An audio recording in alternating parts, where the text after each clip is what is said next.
आज कुछ ज़्यादा ही देर हो गई। वैसे तो वो महिला हर रोज़ 8:30 बजे तक आ जाती है। आज 9:30 बजने को आई, फिर भी नहीं आई। बिना उसके आए दुकान बंद भी तो नहीं कर सकता। उसे वचन जो दिया है, क्या नाम था उसका? इतने दिनों में उसका नाम भी नहीं पूछा मैंने। ये सब बातें रमेश के दिमाग में चल रही थी। कुछ दिनों पहले ही तो उसने ये डेयरी शुरू की थी। उसकी ये शॉप ज़्यादा बड़ी नहीं थी, जिसमें वो दूध और बाकी मिल्क प्रोडक्ट्स रखता था। उद्घाटन के दिन ही पहली ग्राहक बन एक महिला उसके शॉप पर आई थी। उसकी गोद में एक छोटा सा लेकिन बहुत ही प्यारा सा बच्चा था। उसने एक दूध की बोतल ली और रमेश से बोली, भैया अभी मेरे पास 10 रुपए हैं, बाकी के आपको कल दूँ तो चलेगा? रमेश ने एक बार उसकी तरफ देखा। गरीब थी बेचारी, गले में मंगलसूत्र नहीं, माथे पर सिंदूर नहीं, शायद पति मर गया होगा बेचारी का।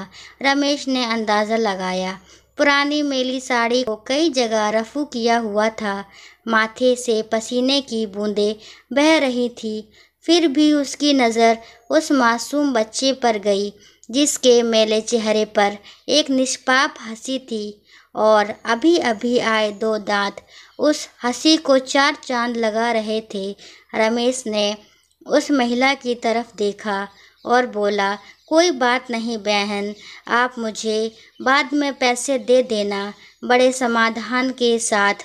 महिला ने रमेश की तरफ देखा और बोली, भैया मैं ज़रूर आपको कल पैसे दे दूंगी। यही पास में ही उस दूसरी गली में छोटा सा घर है, वहीं रहती हूँ मैं। रमेश मुस्कुराते हुए बोला, कोई बात नहीं बहन, कल पैसे ना हो तो भी चलेगा, जब आपके पास होंगे तब दे देना। फिर वह महिला वहाँ से चली गई।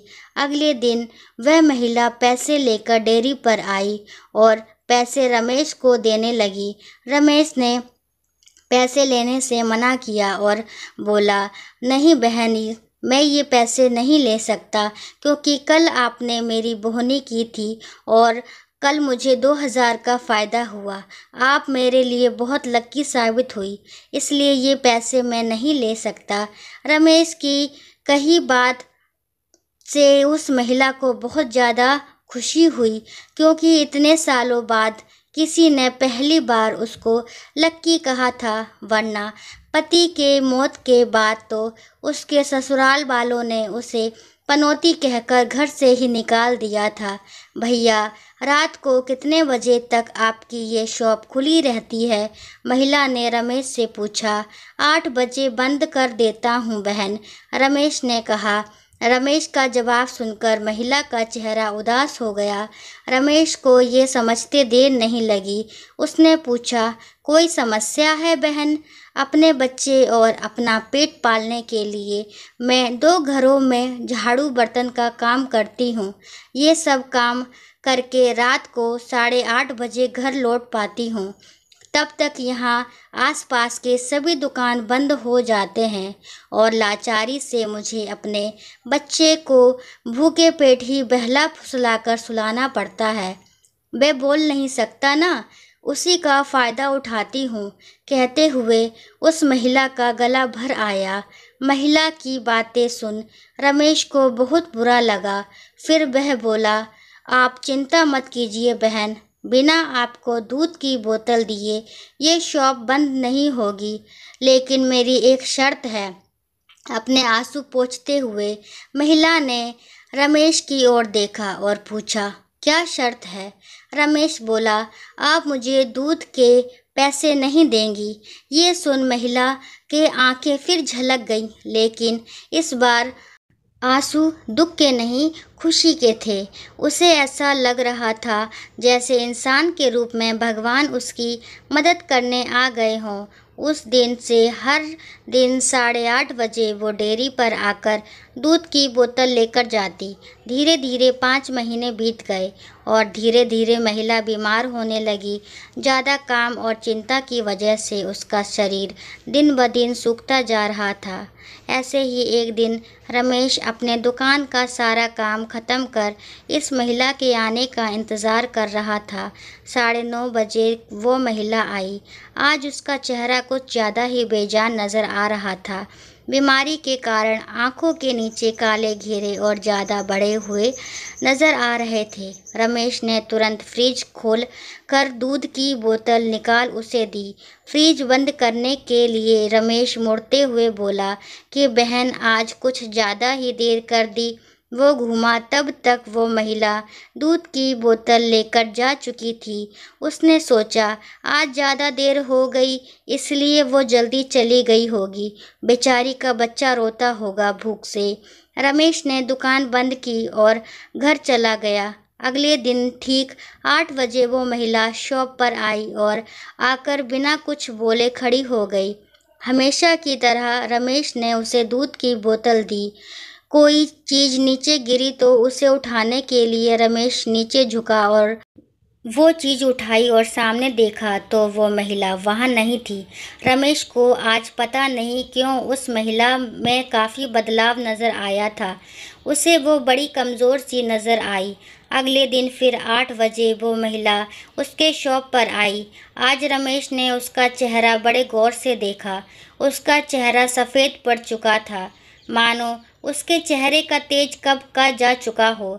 उसने सोचा बेचारी गरीब महिला करे भी तो क्या, ना किसी का सहारा ना अच्छी आमदनी। ज़रूर पैसों की कमी की वजह से बीमार होते हुए भी दवाई नहीं कराई होगी। रमेश जल्दी से अपनी शॉप बंद कर अपने घर गया। घर जाकर उसने ये सारी बात अपनी पत्नी को बताई। उसकी पत्नी भी उसकी तरह भले स्वभाव की थी। उसे भी उस महिला की परिस्थिति पर दुख हुआ। वो रमेश से बोली, ऐसा करते हैं कल उस महिला के घर चलते हैं और उसे किसी अच्छे डॉक्टर को दिखा आते हैं। रमेश को अपनी पत्नी की बात सुन उस पर गर्व हुआ, क्योंकि उसके विचार भी उसी की तरह दूसरों के प्रति परोपकार के थे। अगले दिन सुबह दोनों उस महिला के घर जाने को रवाना हुए। रमेश को उसका पता ठीक से याद था। जब वो उस छोटी सी गली में पहुँचे तब वहाँ एक छोटा सा मकान था जिसके आसपास दूर दूर तक और किसी का घर नहीं था। जैसे जैसे वे उस मकान की तरफ बढ़ते जा रहे थे वहाँ एक बदबू तेज होती जा रही थी। दोनों उस मकान तक पहुँचे और दरवाज़ा खटखटाया ही था कि वो खुल गया और वो बदबू असहनीय रूप से बढ़ गई। फिर भी दोनों अपने नाक पर कपड़ा रख उस अंधेरे मकान में घुसे जहाँ बच्चे के खेलने की आवाज़ आ रही थी।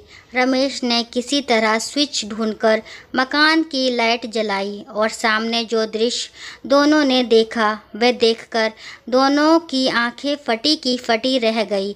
उस कमरे में उस मासूम बच्चे की माँ मरी हुई पड़ी थी।